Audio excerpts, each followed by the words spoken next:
In today's video, I am going to explain relationship between liver and shoulder connection. It is very common that when somebody has liver dysfunction, then they tend to have shoulder dysfunction. And of course for ribcage dysfunction. How come right shoulder?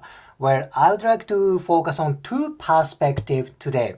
First one is nervous tissue connection, and second one is mechanical connection. Let me explain nervous tissue connection first. I want you to focus on two nervous tissues for today's video. Well, first thing first, there is diaphragm covering liver like this. First nervous tissue is like this. This nerve is running like this. This yellow one indicates phrenic nerve.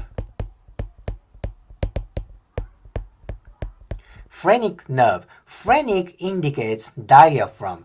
This phrenic nerve innervates both on superior part of diaphragm and inferior part of diaphragm. I want you to focus on this inferior part. Okay, this inferior part kind of penetrates diaphragm like this, and it innervates inferior part of diaphragm. Okay, what is below diaphragm? Particularly on right side. What is below diaphragm, right side? That is liver. Thus, when somebody has liver dysfunction, maybe somebody has hangover, maybe somebody eats too much meat, too much fat, now what's going to happen? Liver may have dysfunction. Now, what's going to happen for phrenic nerve? Phrenic nerve get dysfunction. Maybe this nervous tissue gets tension, maybe this nervous tissue pulls, this way, maybe anything can happen. Now, this tension, this nervous tissue dysfunction can go up to the neck, cervical area. What's there? Let me change color. Well, this is where liver is. Imagine phrenic nerve is running like this. This nerve originates from cervical spine, particularly C3 through C5. C3 through C5. Okay? Phrenic nerve originates from cervical spine 3, 4, 5. You have to remember this number. It's very, very important. Let me repeat from beginning. This is liver. Liver is under diaphragm. Now, there is phrenic nerve here. This nerve originates from cervical spine 3, 4, 5. Now, I want you to focus on these nervous tissues for next. This blue one, this blue bundle indicates brachial plexus. Plexus means bundle of nerve. Brachial plexus is so important nervous tissue. These nervous tissues go to chest, they go to shoulder, they go to arm, they go to elbow, wrist, all the way down to tips of fingers. Very important for upper extremity. Now, brachial plexus originates from C5 through T1. Cervical spine 5 through thoracic spine 1. Alright, what is common place between brachial plexus and phrenic nerve? That is C5. Phrenic nerve and brachial plexus both originate from C5.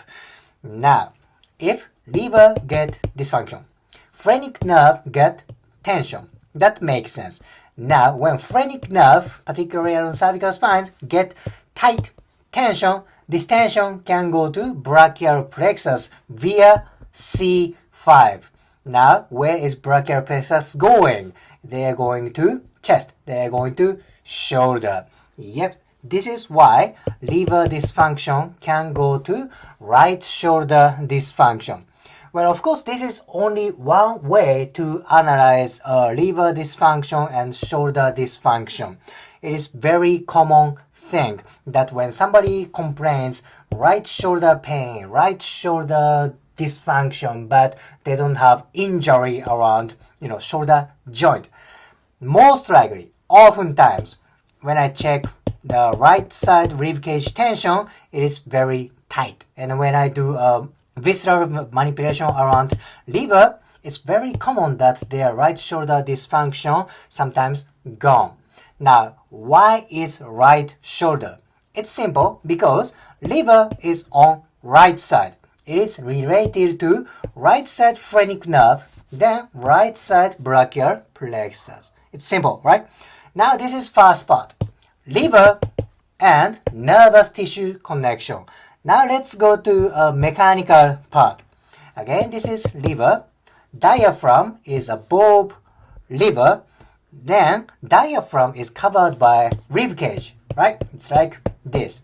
So when liver gets dysfunction, no doubt this dysfunction can affect for rib cage movement. Rib cage movement is important for breathing. Plus, it is important for trunk movement, right? Liver dysfunction can affect for rib cage movement. Now, when rib cage doesn't move, scapula doesn't move.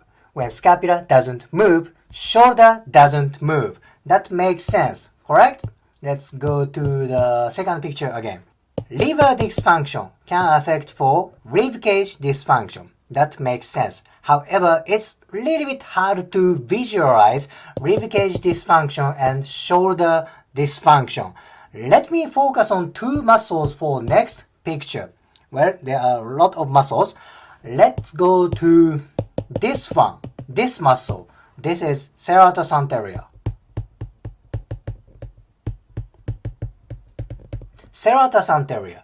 This muscle attaches to rib cage and scapula. Rib cage and scapula.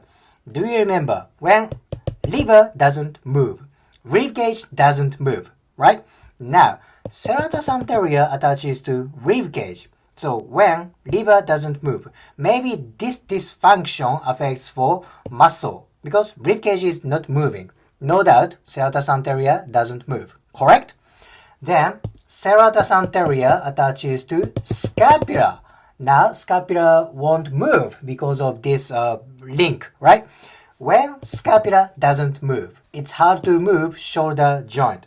It's simply because scapula is part of shoulder joint. That makes sense. So, usually these kind of muscles, like shoulder girdle muscles, it's so important for shoulder movement. Okay, liver dysfunction. That may affect for rib cage dysfunction. When rib cage doesn't move, muscles around rib cage are kind of hard to move, right? Now, serratus anterior attaches to rib cage. Then it goes to scapula. When scapula does not move, it's hard to move your shoulder joint. See, it's simple, right? Now let me focus on one more muscle. That's this one. This is pec minor. Pectoralis minor. This muscle also attaches to rib cage. Then it attaches to part of scapula. When this muscle doesn't move, scapula doesn't move. When scapula doesn't move, shoulder joint doesn't move. See, this is how I see liver dysfunction and shoulder dysfunction mechanically. When liver doesn't move, rib cage doesn't move. When rib cage doesn't move, muscles around the rib cage don't move. In result, shoulder doesn't move. Of course, there are other numerous ways to understand internal organ dysfunction and joint dysfunction. These two ways are just part of the ways to analyze body. There are a lot of theories. There are a lot of ways to see a body connection. These two ways are part of them. Just tiny part of them. If you liked today's video, please hit the like button, comment and subscribe. See you next video.